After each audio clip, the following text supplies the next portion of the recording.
8వ అధ్యాయము 5 నుంచి 14 వచనాలు. శరీర విషయముల మీద మనసునంతురు, ఆత్మానుసారులు ఆత్మ విషయముల మీద మనసునంతురు. శరీరానుసారమైన మనసు మరణము, ఆత్మానుసారమైన మనసు జీవమును సమాధానమునై ఉన్నది.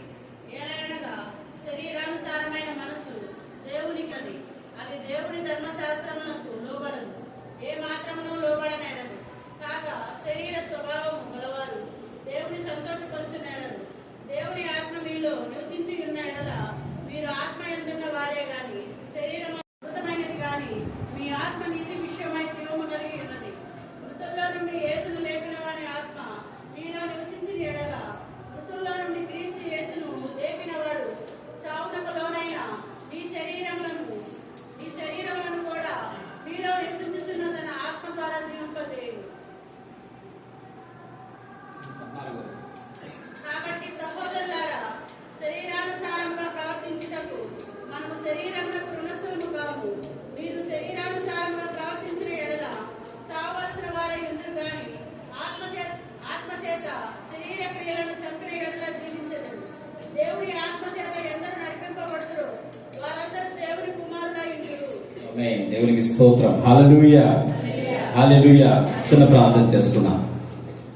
మహాపరిశుద్ధుడైన మా తండ్రి, ప్రేమలిగిన మా దేవానికి వందనాలు, స్తోత్రం చెల్లిస్తూ ఉన్నాం. ఈ యొక్క పునరుద్ధాన దినమందు నాయన నీ సన్నిధిలో నిలబడి నీ యొక్క మాటలు పలుకుటకు యోగ్యత లేదు, కానీ ఎన్నిక లేనటువంటి మమ్మల్ని నిలబెట్టుకున్నారు. అందరి బట్టి మీకు వందనాలు, స్తోత్రం చెల్లిస్తూ ఉన్నాం. వాక్యం చదవబడి ఉంది నాయన, బిడ్డలకు నా ప్రభా మీరు ఏమి విత్తబోవాలని మీరు ఆశపడుచున్నారో అటు వాక్కులను నా ప్రభా దేవుడైనటువంటి నా నోటిని మీరు బోరగా వాడుకొని దేవా మీరే సూటిగా అనే బిడ్డలతో మా అందరితో కూడా మీరు మాట్లాడమని ప్రార్థన చేస్తూ ఉన్నా. వినగలిగినటువంటి చెవిని మీరు మాకు దయచేయండి. ఇదిగో నా ప్రభా విత్తబడేటువంటి వాక్యాన్ని నా ప్రభా అర్థం చేసుకునేటువంటి జ్ఞానాన్ని మీరు మాకు దయచేయమని, ఏక మనసుతో ఏకాత్మతోనైనా నీ సన్నిధిలో మేము నుంచునేటప్పుడు ఇక్కడ చూయించమని దేవా మీరే మా అందరితో మీరు మాట్లాడమని యేసయ్య పరిశుద్ధ నామములో ప్రార్థించని వేడుకొనుచున్నాము తండ్రి. ఆమేన్, ఆమేన్. దేవునికి స్తోత్రం. హల్లెలూయా. ఇక్కడ మనకు కనబడుతుంది ఏంటంటే శరీరానుసారులు, శరీర క్రియలు, శరీర కార్యములు. అసలు ఈ యొక్క శరీర కార్యాలకి నిలయం ఏమై ఉన్నది అంటే ఏమయ్యన్నది?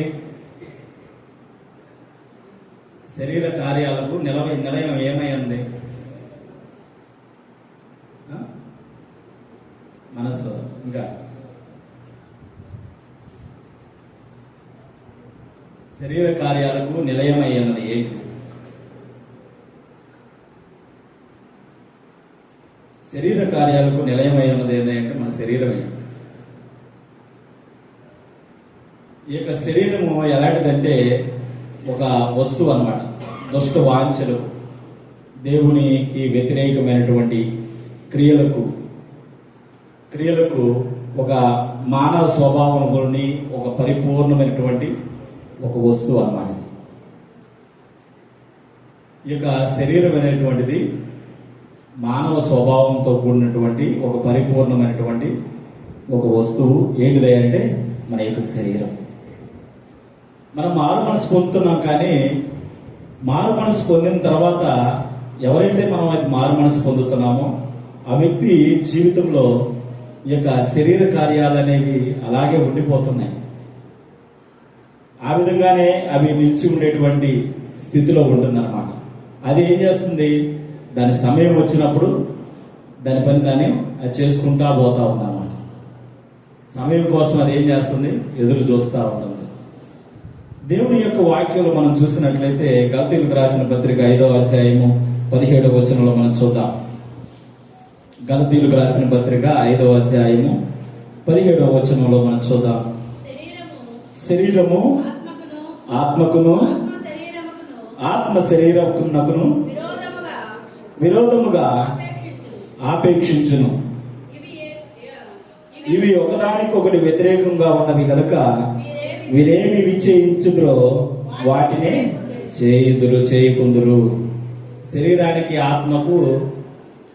ఆత్మకి శరీరానికి చాలా వ్యతిరేకంగా ఉంటుంది అన్నమాట. కాబట్టి శరీరానుసారులు మన యొక్క శరీరం ఏ విధంగా చెబుతుందో ఆ విధంగా నడుస్తారు. ఆత్మ అనేది దేవుడు ఏ విధంగా దానికి చెప్తాడో ఆ విధంగా ఆత్మానుసారులు జీవిస్తున్నట్లుగా దేవుని యొక్క వాక్యం మనకు కనబడుతూ ఉంది. శరీరాల యొక్క స్వభావం ఎలా ఉంటుందంటే, నీ మనస్సు ఎప్పుడు కూడా శరీరం మీదే ఆధారపడి ఉంటుంది అన్నమాట. నీ అందం మీద ఆధారపడుతుంది, ఇంకా దేని మీద ఆధారపడుతుంది? నీ వస్త్రాల మీద ఆధారపడుతుంది. లోకానుసారంగా మనం ఏ విధంగా జీవించాలని మనం అనుకుంటాము? నాకు అది కావాలి, డబ్బు కావాలి, ఇంకా ఇల్లు కావాలి, ఇంకేం కావాలి? శరీర కోరికలు ఉంటాయి కదా, వీటన్నిటిని కూడా శరీరం అనేటువంటిది కావాలనుకుంటుంది అన్నమాట. ఈ విధంగా శరీరానుసారంగా జీవించేటువంటి వారు దేవుడికి వ్యతిరేకంగా ఉంటారు. నీ మనస్సు శరీరానుసారంగా జీవించాలని ఆశపడుతుంది. నువ్వు ఎప్పుడైతే శరీరానుసారంగా నువ్వు జీవిస్తామో మనము దేవుడికి విరోధులుగా మనం అవుతాము. మనము ఎలా ఉంటామంటే, శరీరానుసారంగా జీవించే వాళ్ళు ఏ విధంగా ఉంటారంటే, ధర్మశాస్త్రానికి విరోధముగా లోబడేటువంటి వారంగా ఉంటాము. దేవునికి వ్యతిరేకంగా మనం జీవించేటువంటి వారంగా ఉంటాము. అదేవిధంగా వారు ఎప్పుడు కూడా వారు సంతోషపడేటువంటి వారు కాదు. వారిలో ఎప్పుడు కూడా సంతోషం అనేటువంటిది ఉండదు. అదేవిధంగా వారు క్రీస్తుకి వ్యతిరేకంగా ఉండేటువంటి వారంగా కనబడుతున్నారు. శరీరానుసారంగా ఒకవేళ నువ్వు జీవించినట్లయితే నువ్వు నిత్యము దాని గమ్యం ఏమై ఉన్నదంటే మరణం. నువ్వు శరీరానుసారంగా మనం జీవిస్తే దాని ఏమవుతుంది? మరణంలోనికి వెళ్తావని చెప్పి దేవుని యొక్క వాక్యం సెలవిస్తుంది. రోమీయులకు రాసిన పత్రిక 8వ అధ్యాయం 12వ వచనంలో ఒకసారి చూద్దాం.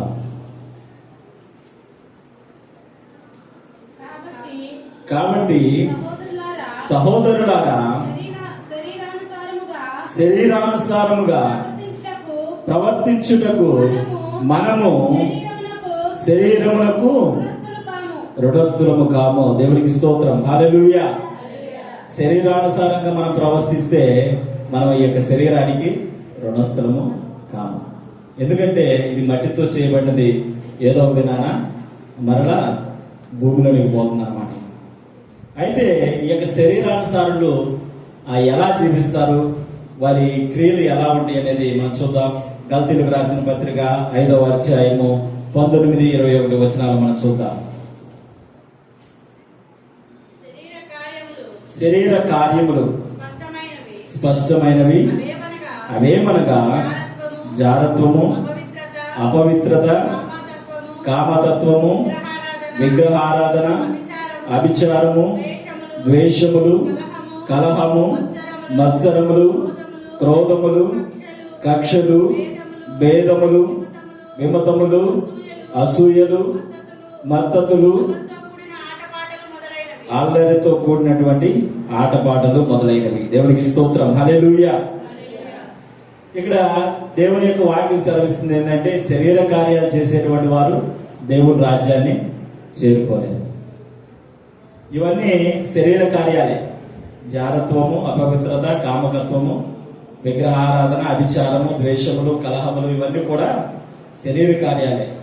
ఇవన్నీ కూడా ఎప్పుడైతే మనం చేస్తూ ఉంటామో మనము దేవునికి విరోధంగా ఉంటాం. మరణానికి మనము దగ్గరయ్యేటువంటి వారంగా మనకు కనబడుతూ ఉన్నాం. కాబట్టి ఎప్పుడైతే మన పరిశుద్ధాత్మ ద్వారా జరిగించేటువంటి ఈ యొక్క నిరంతర పోరాటంలో వీటన్నిటిని మనం ఎప్పుడైతే చంపివేస్తూ ఉంటామో దేవుని యొక్క ఆత్మ చేత మనము నింపబడేటువంటి వారంగా మనం ఉంటాం. దేవునికి స్తోత్రం, హల్లెలూయా. ఎప్పుడైతే వీటన్నిటిని కూడా మనం వాటిని వ్యతిరేకిస్తూ ఉండాలి. ఎప్పటికప్పుడు వీటన్నిటిని కూడా మనం వ్యతిరేకిస్తూ మనల్ని మనం సరి చేసుకుంటూ వాటన్నిటిని కూడా మనము చంపేసేటువంటి వారంగా మనం ఉండాలి. ఎప్పుడైతే నీ మనస్సు ఆత్మ విషయమై ఉంటుందో నీ గమ్యం ఏమై ఉంటుంది? జీవంలోనికి వెళ్తుంది. నీకేం కలుగుతుంది? సమాధానం కలుగుతుంది. దేవుని యొక్క ఆత్మ మనలో నివసించడం వలన మనము కూడా ఆత్మ స్వభావం కలిగినటువంటి వారంగా మనం ఉంటాం. దేవునికి స్తోత్రం. హల్లెలూయా.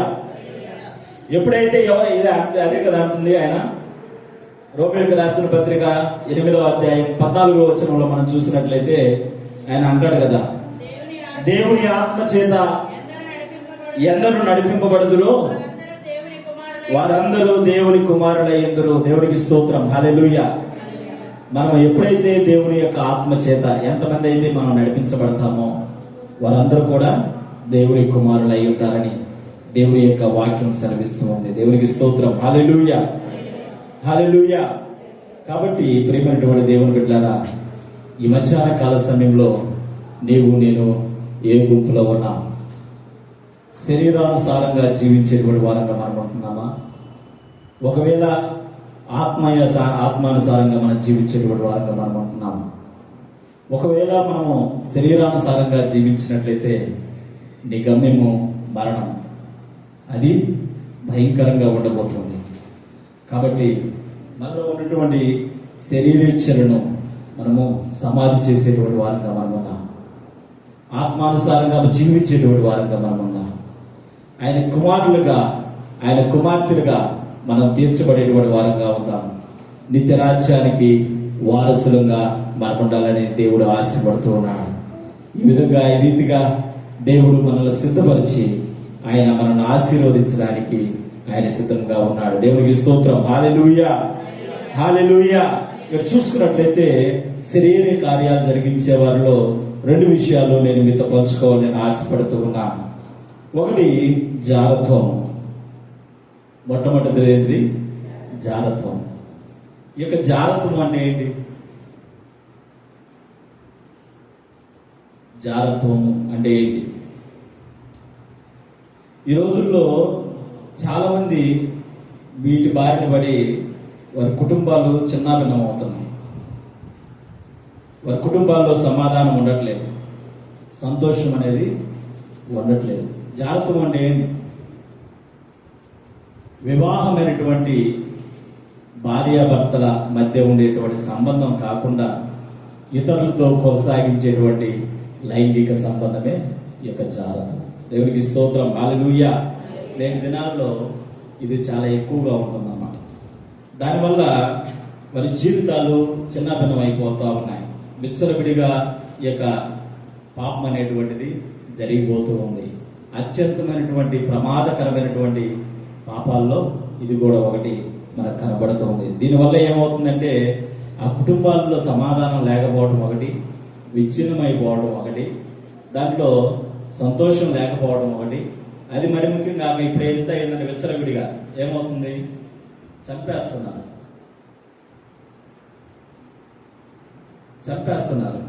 దానివల్ల. అలాంటి ప్రమాదకరమైనటువంటి జీవితాల్లో మనం ఉన్నాం. ఎన్నో మనకు కనబడతా ఉన్నాయి అన్నమాట. ఈ విధంగా తల్లిదండ్రులు ఈ యొక్క జాగ్రత్తలో వెళ్ళిపోవడం వలన వారి పిల్లలు ఏ విధంగా ఉన్నారంటే వారు ఆ యొక్క పాపము కోరంలో చిక్కుకుపోయి వాళ్ళు నలిగిపోతా ఉన్నారన్నమాట. వారి జీవితాలు ఆధ్యాత్మికంగా కానీ లేకపోతే శరీరానుసారంగా వారు అనాథలుగా వారి జీవితాలు కొనసాగిస్తున్నట్లుగా మనకు కనబడుతున్నది. అసలు ఈ యొక్క జారత్వానికి పుట్టిని లేనిది, ఈ జారత్వానికి ఇంత చేస్తుంది కదా, మరి ఈ యొక్క జారత్వానికి అసలు పుట్టిని లేనిది శరీరమా? సరే బైబిల్లో చదువుతాం. మార్కు సువార్త 7వ అధ్యాయము 21, 22 వచనాలు చదువుతాం.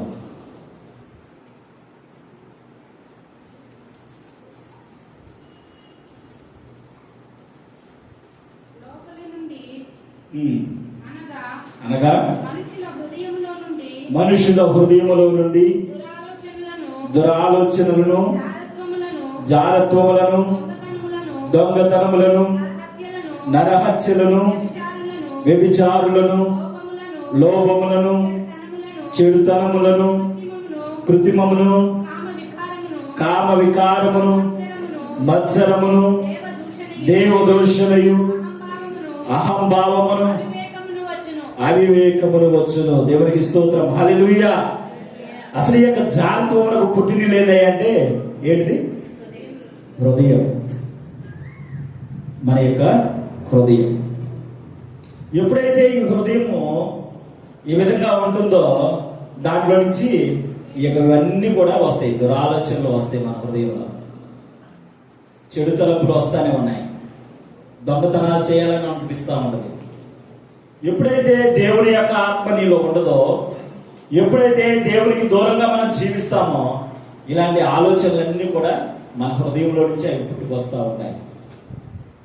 ఒకటి పుట్టిల్లు మన హృదయం అయితే, ఈ యొక్క జాగ్రత్త వలన మన కుటుంబాల్లో సమాధానం ఉండదు. అది సమాధానం లేకుండా చేస్తుంది అన్నమాట. మూడవది, వారు వారి వారి నాశనాన్ని వారు కోరుకునేటువంటి వారుగా కనపడతారు. స్వనాశనాన్ని ఈ చేయటం వలన వారు సొంత నాశనాన్ని, వారి యొక్క జీవితాన్ని వాళ్ళు కోల్పోయేటటువంటిగా కనబడతా ఉన్నారు. సామెతల గ్రంథము 6వ అధ్యాయము 32వ వచన భాగాన్ని మనం చదువుతాం. సామెతల గ్రంథము 6వ అధ్యాయము 32వ వచన భాగంలో భక్తులు ఈ విధంగా రాస్తూ ఉన్నాడు. జారత్వమును జరిగించువాడు కేవలము బుద్ధి శూన్యుడు, ఆ కార్యము చేయువాడు స్వనాశనమును కోరుకునేవాడు. దేవుడికి స్తోత్రం, హల్లెలూయా. వాడు ఏ విధంగా ఉంటాడంట? బుద్ధిహీనుడిగా ఉంటున్నాడు. ఆ కార్యాన్ని ఎవరైతే వాడు చేస్తా ఉన్నాడో వారి నాశనాన్ని వారే కోరుకునేటువంటి వారిగా మనకు కనబడతా ఉన్నారు. దేవునికి స్తోత్రం, హల్లెలూయా. ఇక జారత్వాన్ని ఎవరైతే జరిగిస్తారో వాళ్ళు దేవునికి విరోధిగా వారు కనబడతా ఉన్నారు. నోవహు గ్రంథం 3వ అధ్యాయం 4-5 వచనాల్లో ఉంటుంది, చదవద్దు. కానీ వారు ఏ విధంగా ఉన్నారంటే దేవునికి విరోధిగా వారు కనబడతా ఉన్నారు. ఈ జాగ్రత్తలో ఉన్నవారు దేవునికి దూరంగా పారిపోయేటువంటి వారుగా ఉంటున్నారు. కొరింథీయులకు రాసిన మొదటి పత్రిక 6వ అధ్యాయము 18వ వచన భాగాన్ని మనం చదువుదాం.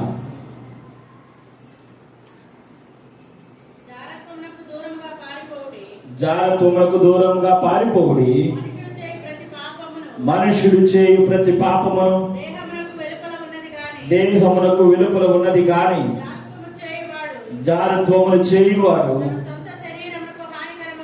తన సొంత శరీరమునకు హానికరముగా పాపము చేయుచున్నాడు. దేవునికి స్తోత్రం, హల్లెలూయా. అయ్యా, పాపం ఇప్పటి వరకు ఏంటంటే దానికి దూరంగా పారిపోవాలి. పాపం ఇప్పటి వరకు మీరు దేహానికి వెలుపులుగా నువ్వు చేస్తా ఉన్నావు. ఎప్పుడైతే ఈ జాగ్రత్తము చేస్తావో నీ సొంత శరీరానికి నీవు హాని చేసుకునేటువంటి వాడుగా ఉండబోతున్నావు అని చెప్పి దేవుడి యొక్క వాక్యం సెలవిస్తూ ఉన్నది. ఈ యొక్క జాగ్రత్వాన్ని మనము విసర్జించాలని దేవుని యొక్క వాక్యం సెలవిస్తా ఉంది. ఈ యొక్క జాగ్రత్వాన్ని మనము చంపివేయాలని దేవుని యొక్క వాక్యం సెలవిస్తుంది. ఈ యొక్క జాగ్రత్వానికి మనం దూరంగా జీవించాలని దేవుని యొక్క వాక్యం సెలవిస్తుంది. ఎందుకంటే దేహము జారత్వము నిమిత్తము కాదు అని దేవుని యొక్క వాక్యం సెలవిస్తుంది. కొరింథీయులకు రాసిన పత్రిక, మొదటి కొరింథీయులకు రాసిన పత్రిక 6వ అధ్యాయము 13వ వచన భాగంలో మనకు కనబడుతూ ఉంది.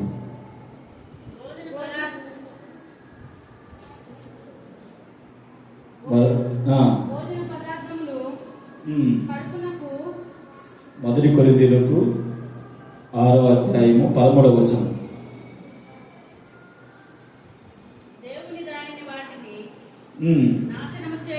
నాశనము చేయును, దేహము జారత్వము నిమిత్తము కాదు గాని ప్రభువు నిమిత్తమే, ప్రభువు దేహము నిమిత్తమే. దేవునికి స్తోత్రం, హల్లెలూయా. నీ దేహము నీకు ఇచ్చింది నీకు ఇష్టం వచ్చినట్లుగా జీవించడానికి కాదు. దేవుడు మనకి ఇచ్చినటువంటి దేహము మనకి ఇష్టం వచ్చినట్లుగా జీవించడానికి కాదు, ప్రభువు మెచ్చినట్లుగా మనం జీవించాలని ఆయన ఆశపడుతున్నాడు. ఈ మధ్యాహ్న కాల సమయంలో మనల్ని మనం పరిశీలన చేసుకుందాం. ఒకవేళ ఇంకా అటువంటి స్థితిలో నీవు నేను ఉంటే మనల్ని మనం సరిచేసుకునేటువంటి వారంగా మనం ఉందాం. దేవుని చిత్తానుసారంగా మనం సాగిపోయేటువంటి వారంగా, మన గమ్యం మనం చేరే వరకు కూడా అటు కృప ధన్యత దేవుడు మనకు అనుగ్రహించే వరకు కూడా మనము ముందుకు సాగిపోయేటువంటి వారంగా మనం ఉండాలని, వీటన్నిటికీ మనం దూరంగా ఉండాలని దేవుని యొక్క వాక్యం ద్వారా దేవుడు మనల్ని హెచ్చరిస్తూ ఉన్నాడు. క్రీస్తునందు ప్రియమైనటువంటి దేవుని బిడ్డలారా, జాగ్రత్తం అనేటువంటిది మన హృదయం ద్వారానే అది మొదలవుతుంది. అది మనకి సమాధానం లేకుండా చేస్తుంది. మన నాశనాన్ని మనం కోరుకునే విధంగా అది చేస్తుంది. ఈ యొక్క జాగ్రత్తం మనకి దేవునికి విరోధిగా, వ్యతిరేకంగా ఉంటుంది. దీని జాగ్రత్వానికి మనము దూరంగా పారిపోయేటువంటి వారంగా మనం ఉండాలని దేవుని యొక్క వాక్యం సెలవిస్తుంది. ఈ యొక్క దీన్ని మనం విసర్జించేటువంటి వారంగా మనం ఉండాలని దేవుని యొక్క వాక్యం సెలవిస్తుంది. ఇటు జాగ్రత్వాన్ని మనం కంప్లీట్గా వేర్లతో సహా దాన్ని పకిలించి వేయాలని చెప్పి దేవుని యొక్క వాక్యం సెలవిస్తుంది. కాబట్టి ఈ విధంగా వీటన్నిటినీ మనం దూరంగా ఉండి మనల్ని మనం సరిచేసుకుంటూ దేవుని సన్నిధిలో ఆయనకి ఇష్టమైనటువంటి వారంగా పరిశుద్ధముగా మనం జీవించుటకు దేవుడు అట్టి కృపా ధన్యత దేవుడు మనకి అనుగ్రహించులాగన దేవుని ఆయన సన్నిధిలో మనల్ని సాగిపోయి గమ్యం చేరే వరకు ఆయన కృపలో మనల్ని అనుగ్రహించులాగన దేవుని యొక్క వాక్యం ద్వారా మనల్ని హెచ్చరిస్తూ ఉంది. దేవునికి స్తోత్రం. హల్లెలూయా. మొట్టమొదటి మనం జాగ్రత్తను చూసాం, ఏ విధంగా ఉండకూడదు అనేది. రెండవది మనం చూసినట్లయితే మనము వ్యభిచారం. ఏంటిది రెండవది? వ్యభిచారం. అయితే అసలు ఈ వ్యభిచారం అంటే ఏంటి?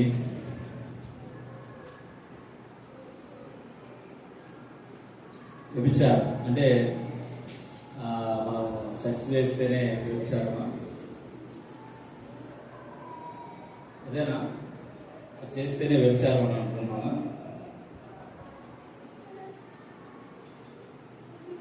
ఇంకా మీకు తెలిసింది చెప్పండి. ఏమని వ్యభిచారం?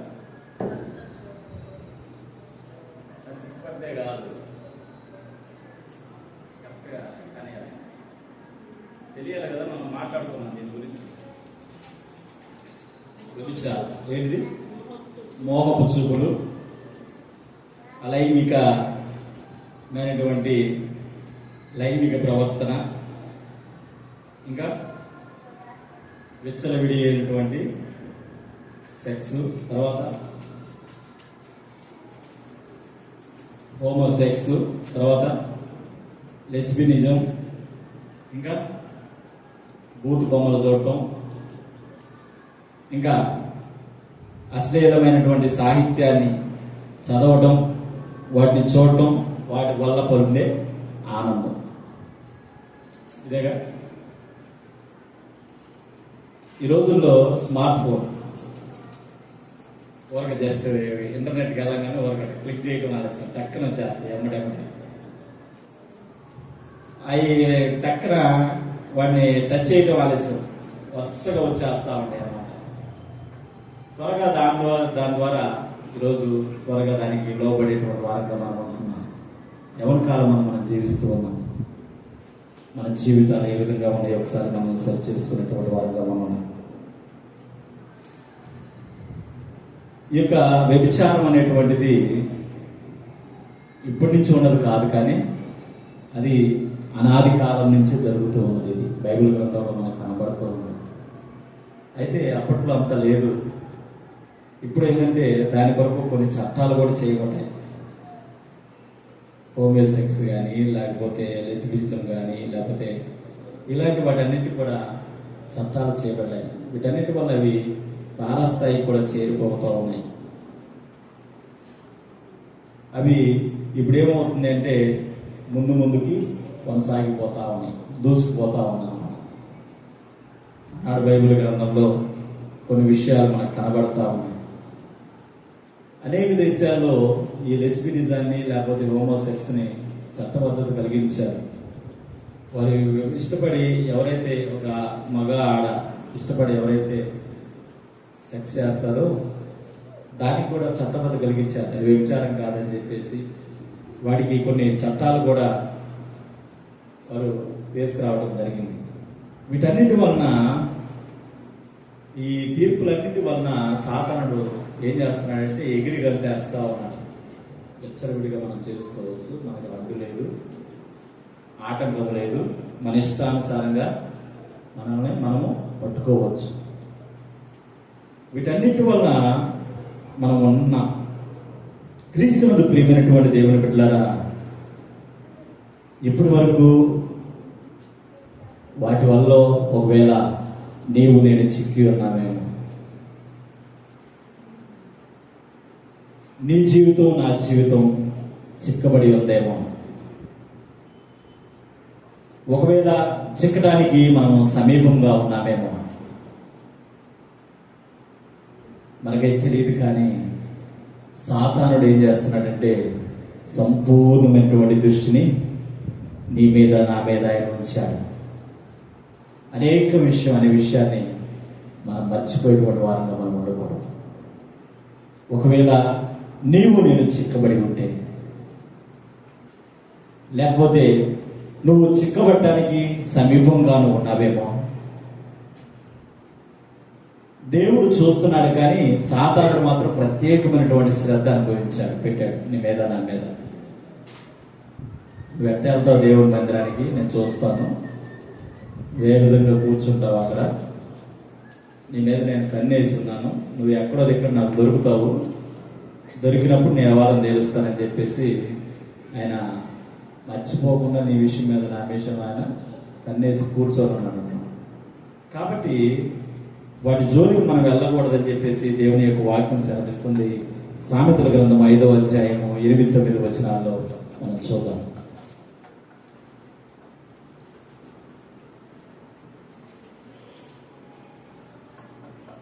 సామెతల గ్రంథము 5 అధ్యాయము 8-9 వచనాలు.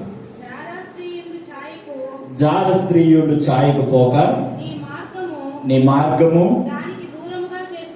దానికి దూరముగా చేసుకురము, దాని ఇంటి వాకిటి దగ్గరకు వెళ్ళకము. వెళ్ళిన ఎడల పరులకు నీ యవ్వన బలమును క్రూరులకు నీ జీవిత కాలమును ఇచ్చివేతువు. దేవునికి స్తోత్రం, హల్లెలూయా. అసలు జార స్త్రీ ఉండేటువంటి ఆ మార్గానికే నువ్వు వెళ్ళకపోమాక అంటున్నాడు దేవుడి యొక్క వాక్యం సెలవిస్తుంది. ఒకవేళ నువ్వు వెళ్ళావంటే నీకులో ఉన్నటువంటి యవన బలాన్ని నువ్వు ఎవరికి ఇస్తావంట? క్రూరులకి ఇస్తావు. క్రూరులకి ఇస్తావా? పరులకు ఇస్తావు. అక్కడ ఉన్నటువంటి వారికి నీ యవన బలాన్ని ఇస్తావయ్యా. క్రూరులు నీ జీవిత కాలం నిన్ను ఏం చేస్తారు? ఇచ్చివేతురు. నిన్ను జీవితాంతం వాళ్ళు హింసిస్తే ఉంటారని చెప్పి దేవుని యొక్క వాక్యం సెలవిస్తుంది. ఈ యొక్క వేసే ఎలాంటిదంటే ఒక గొయ్యి. వేసే ఎలాంటిది? ఒక గొయ్యి. అది పోతానే ఉంటది. ఒకసారి వెళ్ళామంటే ఏం కాదులే వెళ్దామంటే పోతానే ఉంటది. రెండవది పరస్త్రీ. అది ఎలా ఉంటుంది? అది ఒక ఇరుకైనటువంటి గది అన్నమాట, గొయ్యి.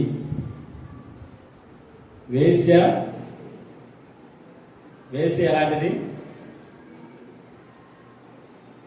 లోతైన గొయ్యి. పరస్త్రీ ఇరుకైన గొయ్యి. రెండిట్లో ఇరుక్కుపోయామనుకో బయటికి రావడం కష్టం. అంతేనా? అటు పోయినా పైకి రాలేదు. లోతుకి వెళ్ళిపోతానే ఉంటుంది. ఇంకా పైకి రావడానికి చాలా కష్టపడాలి. అదే పరస్త్రీకి వెళ్ళేవనుకో అది ఇరుకైన గొయ్యి. ఎంత ఉంటుంది? కొంచెమే ఉండదు ఆ గొయ్యి. ఆ గొయ్యిలో ఇరక్కపోయామనుకో రావడం చాలా కష్టం అవుతా ఉంటుంది అన్నమాట. కాబట్టి వాటి జోలికి మనం వెళ్ళకూడదని చెప్పి దేవుని యొక్క వాక్యం సెలవిస్తుంది. అదేవిధంగా మన యొక్క బలాన్ని ఆ యొక్క చార స్త్రీలకు, అదేవిధంగా రాజులను నశింపచేసేటువంటి స్త్రీల యొక్క, అంటే వ్యభిచారం చేసేటువంటి స్త్రీల యొక్క సమూహానికి ఇవ్వకూడదని దేవుని యొక్క వాక్యం సెలవిస్తుంది. కానీ నువ్వు చేయవలసింది ఏంటి అంటే, అక్కడ సామెతల గ్రంథము 5వ అధ్యాయము 18-19 వచనాల్లో మనం చూద్దాం. నువ్వు చేయాల్సింది ఏందో చెప్తున్నాడు దేవుని యొక్క వాక్యం ద్వారా. నీ యవ్వన కాలపు భార్య యందు సంతోషింపుము, ఆయన అతి ప్రియమైనటువంటి లేడీ, ప్రియమైన లేడీ, అందమైన దుప్పి. చాలు చాలు. ఇక్కడ నువ్వేం చేయాలంటున్నాడు ఆయన? ఏం చేయాలంటున్నాడు? వేసి దగ్గర గొయ్యిలోకి వెళ్ళమంటున్నాడా? గొయ్యి దగ్గరికి నొయ్యి దగ్గరికి వెళ్ళమన్నట్లు ఆయన ఏమన్నాడంటే, నీ యవ్వన కాలం ముందు నీ భార్యతో నువ్వు సంతోషంగా జీవించయ్యా. ఆమె అందమైనటువంటి దుబ్బి అయి ఉంది, అందమైనటువంటి అతి ప్రియమైనటువంటి లేడీ అయి ఉంది. కాబట్టి నీ యవ్వన కాలం ముందు నీ జీవితాన్ని నీ భార్యతో జీవించని చెప్పి దేవుని యొక్క వాక్యం సెలవిస్తుంది. దేవునికి స్తోత్రం, హల్లెలూయా. ఒకవేళ నువ్వు ఇంకా వివాహం కాకపోతే ఇప్పుడు ఏంటంటే, వివాహం అయిన వాళ్ళకి ఇందాక వాక్యం చదువుకుందాం మనం. వివాహం అయిన వాళ్ళు ఏం చేయాలి? భార్య అయితే భర్తతో ఉండాలి, భర్త అయితే భార్యతో సంతోషపడాలి. ఒకవేళ నువ్వు ఇంకా వివాహం కాకపోతే నీ జీవితాన్ని ఎవరికి ఇవ్వాలి? ఎవరికి ఇస్తా? లవర్కి ఇస్తావా? మీరు ప్రేమించిన వ్యక్తులకు ఇస్తారా? లేకపోతే ఏంటిది?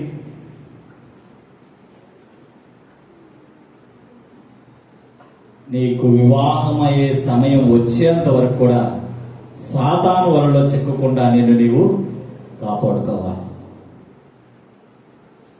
అంతేగాని నువ్వు వ్యభిచారంలోనికి వెళ్ళకూడదు. దేవునికి స్తోత్రం, హల్లెలూయా, హల్లెలూయా.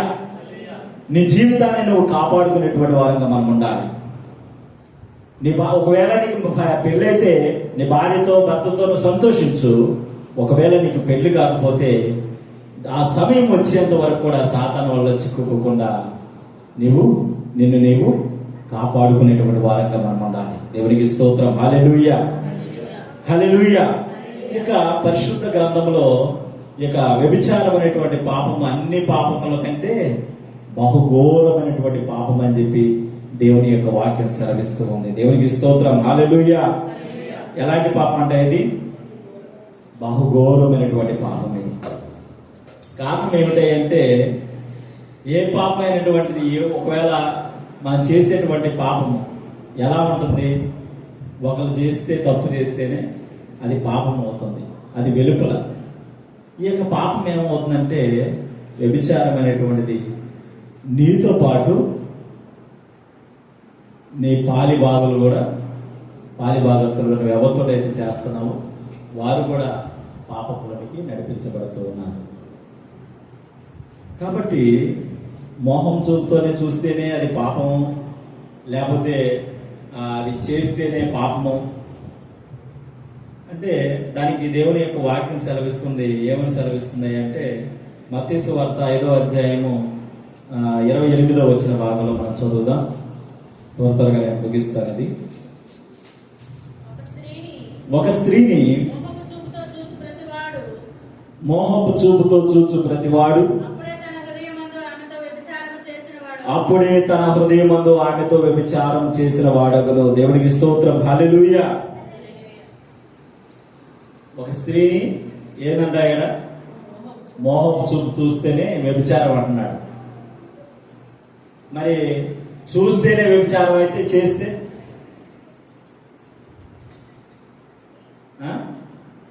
ఇక్కడ మళ్ళీ ఇక్కడ అనుకుంటారు కదా కొంతమంది, మరి చూసిన దానికి చేసిన దానికి రెండు ఒకటేనా, విడివిడిగా ఏమైనా ఉన్నాయా నువ్వు అనుకుంటావేమో.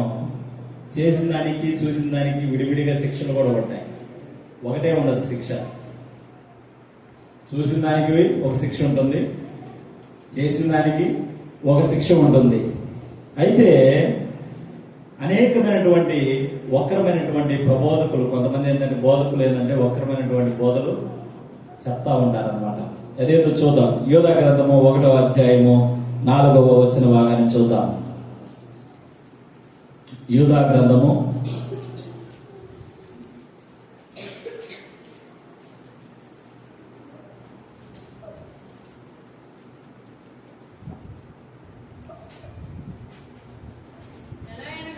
'ఏలయనగా కొందరు రహస్యముగా జొరబడి ఉన్నారు, వారు భక్తిహీనులై మన దేవుని కృపను కామాతురాత్మమునకు కామాతురాత్మమునకు వినియోగపరచుచు దుర్వినియోగపరుచుచున్నారు. దేవునికి స్తోత్రం. హల్లెలూయా, హల్లెలూయా. ఇక్కడ ఆయన ఎందుకు నువ్వు మోహపు చూపు చూస్తున్నావు, చూస్తేనే తప్ప లేకపోతే ఇంకోటి ఏంటంటే, ఎప్పుడైతే మోహం చూపుతో నువ్వు చూస్తావో అది నీ హృదయంలో ముద్రించబడిపోతుంది అన్న. ఎప్పుడైతే నువ్వు చూసినటువంటి చూపు నీ హృదయంలో ముద్రించబడుతుందో అది నీ శరీరానికి ఏ విధంగా ప్రేరేపిస్తుందంటే ఆ కార్యం జరిగించాలి, ఆ కార్యం చేస్తే బాగుంటది అని ఎప్పుడైతే అది ప్రేరేపించిందో ఆ విధంగా చేస్తామో అప్పుడు తప్పకుండా మనము దానికి లోబడేటువంటి వారంగా ఉంటాం. అందును బట్టి ఆ తప్పు చేయకూడదని చెప్పి దాన్ని వేళ్లతో సహా పెకిలించాలని దేవుడు ఆ యొక్క వాక్య భాగాన్ని మనకు ఉంచాడు అనమాట. ఏమని? ఒక స్త్రీ మోహం చూచడం వలన ప్రతి వాడును తన హృదయంలోనే ఆమెతో పాపం చేసి ఉన్నాడని. కాబట్టి ఎప్పుడైతే అది మన హృదయంలో ముద్రించకపోతే మన శరీరము దాన్ని ప్రేరేపించదు. వాటన్నింటినీ కూడా ఆ యొక్క పాపాలన్నింటినీ కూడా వేళ్లతో పెగిలించడానికి దేవుని యొక్క వాక్యం ద్వారా మనల్ని హెచ్చరిస్తూ ఉన్నాడు అనమాట. ఈడ కొంతమంది బోధకులు అంటున్నారు కదా, ఏమని బోధిస్తున్నారు? మంచి పనులు చేస్తే దేవుని రాజ్యంలోనికి చేరవు, కేవలం ఆయన కృప మాత్రమే నిత్య రాజ్యంలోనికి చేర్చబడింది, కాబట్టి వ్యభిచారం చేసిన తప్పేం లేదు, కానీ దాని శిక్ష ఏమి లేదా, దానికి ఎటువంటి శిక్ష అనేది లేదు. ఆయన కృపను మాత్రమే మనం రక్షిస్తుంది. మనము మంటితో చేయబడ్డాం కాబట్టి మరలా మనము మంటిలోనే కలిసిపోతాం. కాబట్టి మన శరీరంతో చేసింది ఏది కూడా తప్పు కాదు, అది లెక్కలోకి రాదు. మనం ఎప్పుడైతే ఆత్మతో చేస్తామో మనం అది తప్పు అయ్యింది.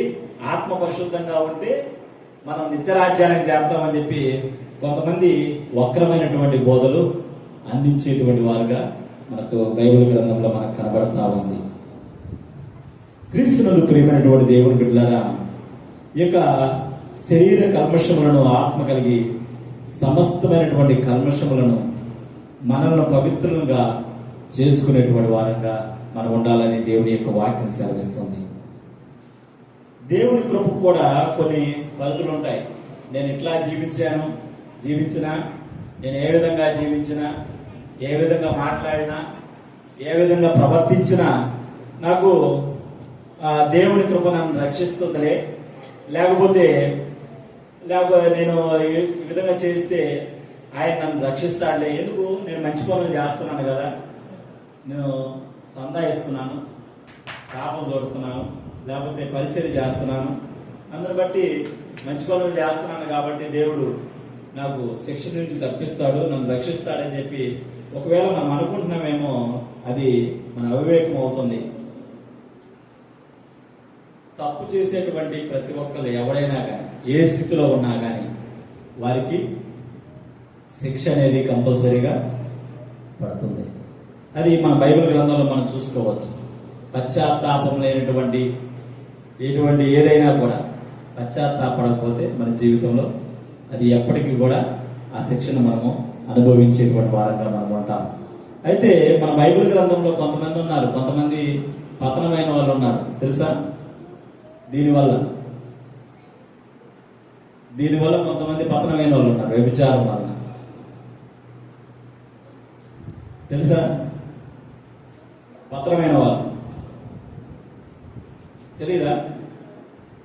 న్యాయాధిపతి అయినటువంటి సంసోను, 2 రాజు అయినటువంటి దావీదు, యాజకులైనటువంటి హొప్ని, పినేహు, తర్వాత సొదొమ గొమ ప్రజలు. మరి ఎంతటి భయంకరమైన పరిస్థితుల్లోకి మనల్ని ఇది నెట్టివేస్తుందో సంసోను జీవితాన్ని మనం ఒకసారి మనం జ్ఞాపకం చేసుకున్నాం. సంసోను ఎలా ఉంటాడు? సంసోను మనం చిన్నప్పటి నుంచి మనం సండే స్కూల్లో కానీ మనం వాక్య భాగాలు మనం వింటానే ఉన్నాం కదా. సంసోను ఏ విధంగా ఉంటున్నాడు? ఆయన యవనుడు, దేవుని కోసం ప్రతిష్ఠించబడినటువంటి వ్యక్తి, మంచి బలిష్ఠుడు, జిమ్ బాడీ, యవనుడు, దేవుని కొరకు ఆయన ప్రతిష్ఠించబడ్డాడు. తర్వాత అత్యంతమైనటువంటి ఈ యొక్క బైబిల్ గ్రంథంలోని అత్యంతమైనటువంటి బలవంతుడు ఎవరైనంటే సంసోను. కొదమ సింహాన్ని సైతం ఆయన చీల్చివేసినటువంటి బలశాలి. తర్వాత 300 నక్కలను పట్టుకొని శత్రువులు పంట పొలాలను నాశనం చేసినటువంటి వ్యక్తి, ధీరుడు. తర్వాత పట్టణానికి కావులుగా ఉంచినటువంటి గేటును తీసి కొండ మీదకి విసిరేసినటువంటి వీరుడు. తర్వాత ఆయన ఎలాంటి వ్యక్తి? పచ్చి గాడిద దవడ ఎముకలు తీసుకొని 1000 మందిని సైతం చంపివేసినటువంటి వ్యక్తి.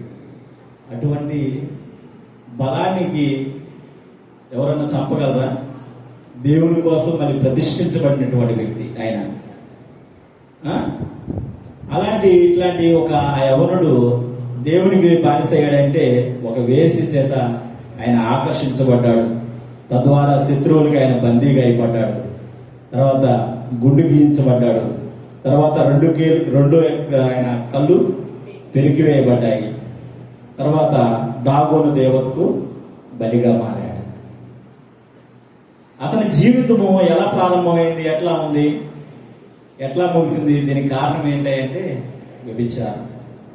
దేవుని కొరకు ప్రతిష్ఠించబడినటువంటి వ్యక్తి ఒక వ్యభిచారి అయినటువంటి స్త్రీకి ఎప్పుడైతే ఆకర్షించబడ్డాడో తన జీవితం అంతటిని కూడా కోల్పోయినటువంటి వాడుగా మనకు కనబడతా ఉన్నాడు. రెండవది రాజు అయినటువంటి దావీదు కూడా ఈ విధంగానే దేవుని చేత సాక్ష్యం పొందినటువంటి వ్యక్తి. ఆయన దేవుని చేత సాక్ష్యం పొందినటువంటి వ్యక్తి. దావీదు నా హృదయానుసారుడు అని చెప్పి దేవుడే స్వయంగా ఆయన సాక్ష్యపరుస్తూ ఉన్నాడు. ఆయన కూడా ఇదే పాపంలో చిక్కున్నాడు. ఆయన రాజే, దేవుని కొరకు జీవించాడు. దేవుడే ఏర్పాటు చేసుకున్నాడు, ఆయన్ని పిలిచి మరీ ఏర్పాటు చేసుకున్నాడు. ఆయన ద్వారా అనేకమైనటువంటి యుద్ధాలు జరిగించాడు. అయితే ఆయన కూడా ఈ యొక్క వ్యభిచారానికి లోబడ్డాడు. ఈ యొక్క లోబట్టం వలన తనకు పుట్టినటువంటి కుమారుడు చనిపోయాడు.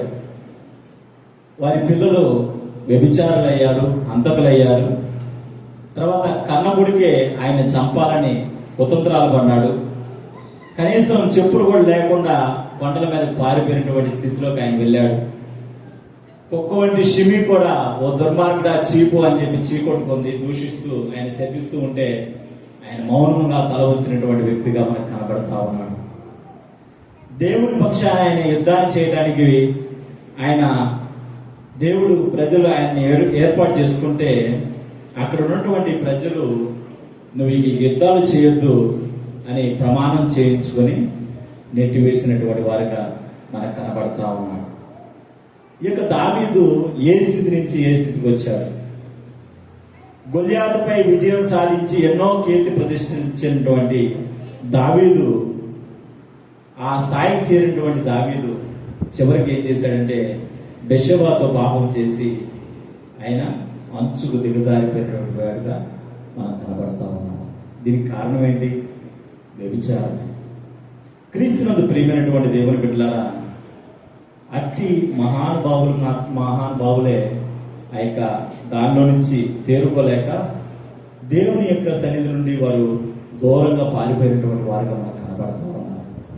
దేవుని యొక్క శాపగ్రస్తానికి వారు లోనైనటువంటి వారుగా మనకు కనబడతా ఉన్నారు. మూడోది మనం చూసినట్లయితే యాజకులు ఎవరు? వీళ్ళు ఎవరయ్యా అంటే ఎవరు? ఏలి కుమారులైనటువంటి హోప్ని, ఫీనెహాస్. వీళ్ళు ఏంటంటే వీళ్ళు ఏం చేశారు? వీళ్ళు చేసిన పాపం ఏంటంటే మొదటి సమూయేలు గ్రంథము 2వ అధ్యాయము 22వ వచ్చిన భాగంలో మనం చూద్దాం. వీళ్ళు దుర్మార్గులు, మిక్కిలి దుర్మార్గులు. వారు చేసినటువంటి ఘోర పాపం ఏమిటంటే ఇక్కడ ఉంది. మొదటి సమూయేలు గ్రంథము 2వ అధ్యాయము 22వ వచ్చిన భాగంలో దేవుని యొక్క వాక్యం ద్వారా మాట్లాడుతూ ఉన్నారు. ఏలి బహువృద్ధుడాయను, ఇశ్రాయేలీయులకు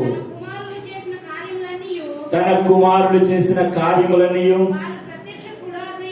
వారు ప్రత్యక్ష గుడారము యొక్క ద్వారము దగ్గరకు సేవ చేయుటకు వచ్చిన స్త్రీలతో సేవ చేయుటకు వచ్చిన స్త్రీలతో సేవించుడేను మాట చెవిని పడక వారిని పిలిచి ఇట్లా నేను దేవునికి స్తోత్రం హల్లెలూయా.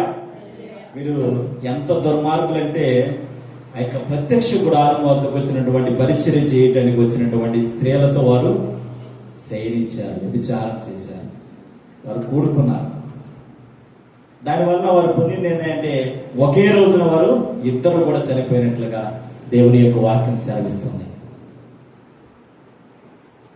నాలుగోది మనం చూసినట్లయితే మనం ఇక్కడ హోమోసెక్స్ లెస్బినిజం ఎక్కడ ఇది కనబడింది?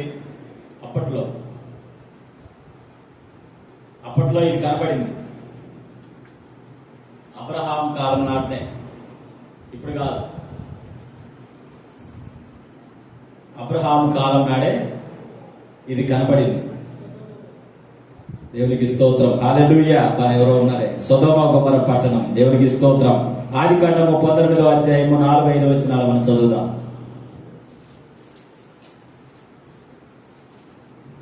ఆదికాండము 19వ అధ్యాయము 4-5 వచనాలు చదువుదాం. వారు పండుకొనక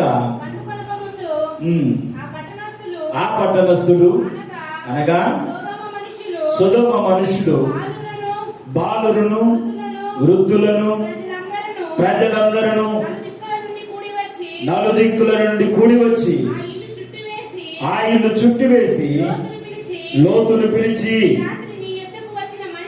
ఈ రాత్రి నీ యొద్దకు వచ్చిన మనుషులు ఎక్కడ? మేము వారిని కూడినట్లు మా యొద్దకు వారిని వెలుపలికి తీసుకొని రమ్మని వారితో చెప్పాను. దేవునికి స్తోత్రం హల్లెలూయా. ఇది ఎప్పటి నుంచి ఉంది అంటే అబ్రహాం కాలం నాటి నుంచే ఉంది. వారు ఆ దినాన ఏంటంటే సొదొమ గొమొర్రా పట్టణంలో వారు చేసింది ఏంటంటే చిన్న పిల్లలు మొదలుకొని బాలురు మొదలుకొని వృద్ధుల వరకు ఆ పట్టణంలోకి వచ్చినటువంటి దేవుని పరిచయం చేయడానికి వచ్చినటువంటి దేవుని దూతలకు పంపినటువంటి వారితో వారు సేవించాలని, పాపం చేయాలని, కూడుకోవాలని ఆ యొక్క లోతుని పిలిచి మరి వారు అడుగుతున్నారు. అయ్యా, మీ ఇంటికి వచ్చారు కదా కొంతమంది, వారిని పంపించు, వారితో మేము కూడుకోవాలి పబ్లిక్ గా. ఆనాడే ఇటువంటి జీవితాలు అక్కడ కనబడతా ఉన్నాయి. దానికి ఫలితం ఏమైందంటే దేవుడు అగ్నిగంధకాలతోటి ఆ యొక్క ప్రాంతాన్ని కాల్చివేసినట్లుగా మనకు కనబడుతూ ఉంది. క్రీస్తునందు ప్రియమైన దేవుని బిడ్డలారా, కొంతకాలము రహస్యంగా జరిగించినటువంటి యొక్క పాపం నేడు బట్టబయలైపోతా ఉన్నాయి. మనకు నచ్చినట్లుగా జీవించేటువంటి స్వేచ్ఛ కావాలంటే పోరాటాలు చేస్తా ఉన్నారు, చట్టాలు చేయించుకుంటున్నారు. మరి వారి గమ్యం చేర్చేది కాదు, కానీ అది నిత్య నాశనానికి దారి తీసేటువంటిదిగా మనకు కనబడతా ఉంది. క్రీస్తునందు ప్రియమైనటువంటి దేవుని బిడ్డలారా, లోకము పైశాచిక ఆనందాన్ని కోరుకుంటుంది. వికృతమైనటువంటి శ్రేష్టలకు కూడా అది అలవాటు పడిపోతూ ఉంది. అక్రమంగా ఇక జీవితాన్ని జీవించేటువంటి వారంగా కనబడతా ఉన్నారు. అయితే ఇట్లాంటి ఈ లోకంలో క్రమమైనటువంటి జీవితాన్ని నీవు జీవించాలి. యవ్వన కాలమందు సంతోషిస్తూనే వాటన్నింటిని బట్టి తీర్పు ఉందనే మాటను మాత్రం మర్చిపోకూడదని దేవుని యొక్క వాక్యం సెలవిస్తుంది. ప్రకటన చివరిగా మనం చదువుదాం. ప్రకటన గ్రంథము 21వ అధ్యాయము 8వ వచనంలో దీని యొక్క పర్యవసానం ఏ విధంగా ఉండబోతుందో మనకు కనబడతా ఉన్నాడు. దేవుడు ఈ యొక్క వాక్యం ద్వారా హెచ్చరించబోతూ ఉన్నాడు. ప్రకటన గ్రంథము 21వ అధ్యాయము 8వ వచనం.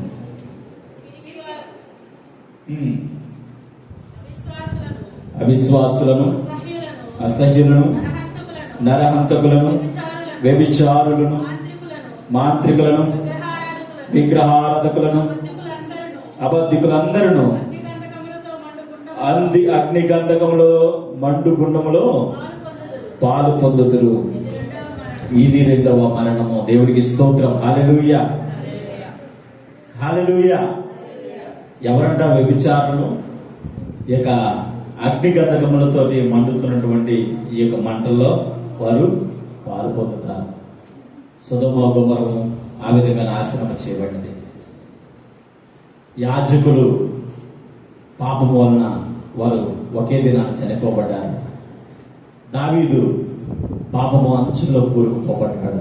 ఉన్నత స్థాయిలో ఉంచినటువంటి దావీదును దేవుడు ఒకసారిగా దించివేశాడు. సంసోను, దేవుడి కొరకు ప్రతిష్ఠించబడినటువంటి సంసోను చివరికి వ్యభిచారితోటి చేతిలో చంపబడ్డాడు.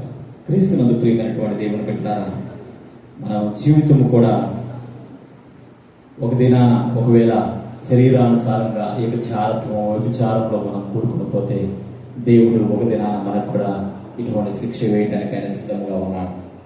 కాబట్టి మన జీవితాలను మనం సరిచేసుకుంటూ, దేవుని సన్నిధిలో మనల్ని మనం సరిచేసుకుంటూ, దేవునికి మనల్ని అప్పగించుకొని, దేవునికి ఇష్టమైనటువంటి వారంగా మనం ఈ లోకంలో జీవించాలి. పశ్చాత్తాపడి ప్రభు పాదాల చెంతకు చేరుకొని ఆ నిత్య రాజ్యంలోనికి మనం చేరే వరకు అటు కృపా ధన్యత ఆయన మనకి అనుగ్రహించునుగాక. ఆమేన్. దేవునికి స్తోత్రం. హల్లెలూయా, హల్లెలూయా. శరీర